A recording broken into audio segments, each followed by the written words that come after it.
అయితే గురువుగారు చాలామంది దేవుడిని పూజిస్తుంటారు. అయితే దీంట్లో పూజించడంలో కూడా 2 రకాలుంటాయి. కొంతమంది పూజిస్తుంటారు. కొంతమంది భయపడుతుంటారు.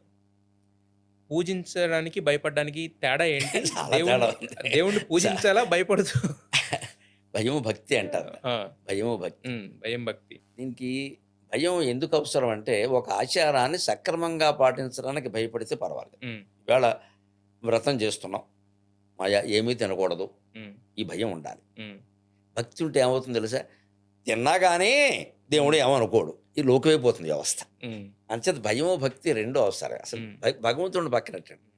తల్లిదండ్రుల పట్ల పిల్లలకి, ఉపాధ్యాయుల పట్ల పిల్లలకి భయము, భక్తి 2 ఉండాలి. ఇవాళ 2 లేవు. హ్మ్. ముఖ్యంగా ఉపాధ్యాయుల పట్ల లేదు, భయం లేదు, భక్తి కూడా. భక్తి ఎప్పుడో పోయింది, భయం కూడా పోయింది. హ్మ్. ఎందుకంటే వాడిని ఏమైనా అనేసరికి పేరెంట్స్ వెళ్ళి అడిగేస్తున్నారు, భయం పోయింది. ముందు భక్తి అలాగూ లేదు. హ్మ్. అంచేత ఉపాధ్యాయులైనా తల్లిదండ్రులైనా చివరికి దైవమైన భయము, భక్తి 2 ఉండాల్సింది. ఆ భయం ఎంతవరకు అంటే నేను ముందుకు వెళ్ళనీయకుండా చేయడానికి కాదు. హ్మ్. ఎలా సాధించాలి? ఇప్పుడు కొన్ని మన క్రతువుల్లో, మన ఆచారాల్లో ఒక విశిష్టమైన ఆచారం ఉంటుంది.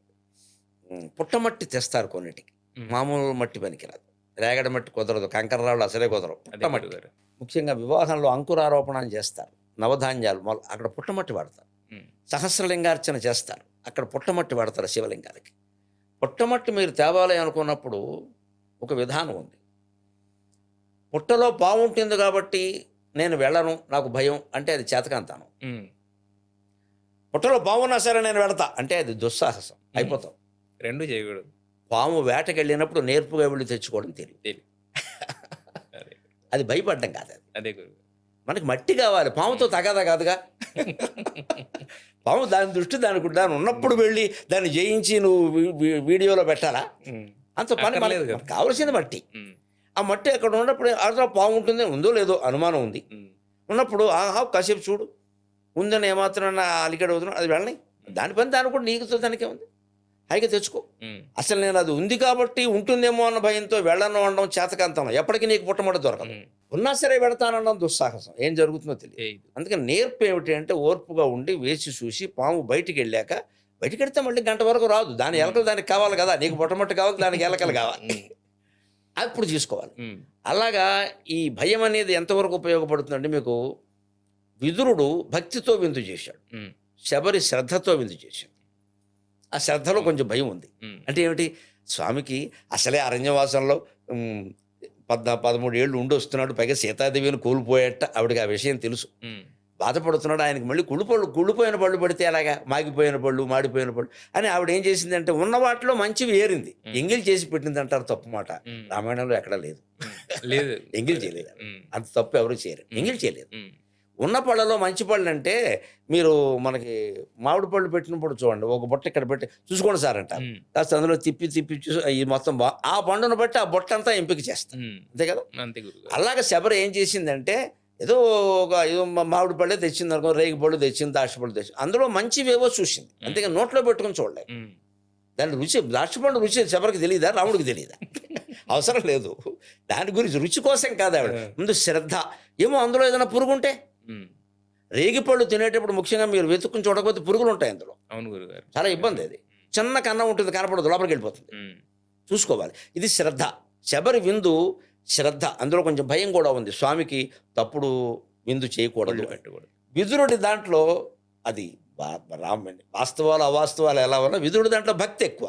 ఆయన ఏం చేశాడు? శ్రీకృష్ణుని యొక్క దివ్యమంగళ రూపాన్ని చూస్తూ ఉండడంలో ఈ అరటిపండు వచ్చి తొక్క కింద పడవలసింది, పండు పడేసి తొక్క పెట్టాడు, ఆయన తినేశాడు. శ్రీకృష్ణుడు అంటే అసలు అవతారం, ఆయన లీలామానుష వేషధారి, పుట్టిన పడ్డాడు, తిట్టిన పడ్డాడు, మహానుభావుడు. అందుకని ఆయన ఇది పడ్డాడు. అంటే విదురుడు విందులో భక్తి ఎక్కువ. మన భక్తి అలా ఎక్కువైతే చివరికి దేవుడికి అన్యాయం జరుగుతుంది, సాటి మనిషికి కూడా. దేవుడు కాబట్టి సరిపోయింది, అతిథికి అలా పెడితే ఏమమ్మా ఎందుకు పిలిచేమంటాడు. ఈ శబరి విందులో శ్రద్ధ, దాంట్లో కొంచెం భయం కూడా ఉంది. అందుకని భయభక్తులు 2 అవసరమే. ఒక ఆచారం పాటించేటప్పుడు పాటించకపోతే ఇంకెందుకిది అనేటువంటి భయం ఉండాలి, కానీ పాటించకపోతే మన ఇంట్లో కీడు జరుగుతుందని అనుకోవద్దు. అలాంటి భయం హిందూ మత పురాణాలు పెట్టవు, మిగిలిన మతాలు నాకు అనవసరం. హిందూ మత పురాణాలు ఎప్పుడూ భయపెట్టవు, చాలా అవకాశాలు ఇస్తాయి. అలాగని లూజినెస్ వదిలేసుకోవడం కోసం, శ్రద్ధగా చేయడం కోసం భయం ఉండాలి. మనస్సులాగా ఒక మాటలో చెప్పాలంటే, శాస్త్రం ప్రకారం చేయడం శ్రద్ధ, మనస్సును లగ్నం చేయడం భక్తి. 2 అవసరమే కదా. మనస్సు లగ్నం చేయాలి, శాస్త్రం ప్రకారం చేయాలి. ఇది రెండూ ఉండాలి. భయాన్ని భక్తిని పరిమితిలోనే ఉంచాలి. భక్తి ముదిరిపోయిందనుకో తొక్కలే మిగులుతాయి. ముదరద్దు.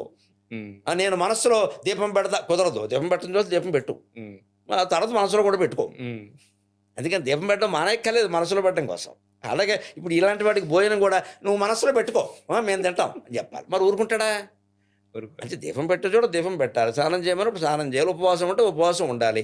అది ఎందుకో అని తెలుసుకుని ఉంటే అది మనని భయపెట్టకుండా ఇబ్బంది పెట్టకుండా ఉంటుంది. అది దాని తత్వం తెలుసుకోకపోతే మాత్రం ఇంక శంకలు బయలుదేరతాయి. ఇప్పుడు అవే నడుస్తుంది.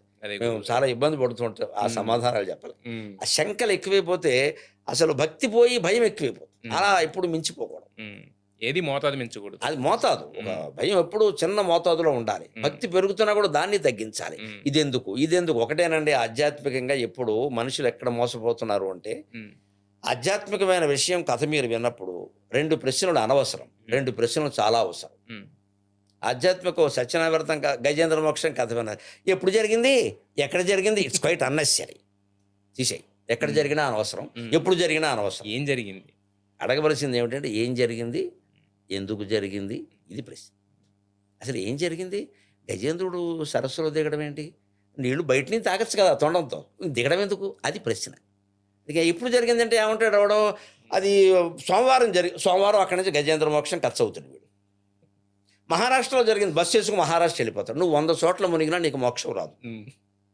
గజేంద్రుడు కూడా వచ్చింది మోక్షం కాదు, అజ్ఞానం, మోక్షణం. దాని నుంచి విడుదలయ్యాడు, అంతేగాని మోక్షం కాదు. బొమ్మరపోతున్న గారు గజేంద్ర మోక్షణం అన్నాడు, మోక్షం అనలేదు. మోక్షం అయింది, అది అయిపోయింది. మోక్షం అంత తేలిగ్గా రాదు. ఆయన మళ్ళీ ఇంద్రజుమ్న మహారాజుగా అయ్యాడు, తపస్సులు చేసి ఎప్పటికో వెళ్ళాడు.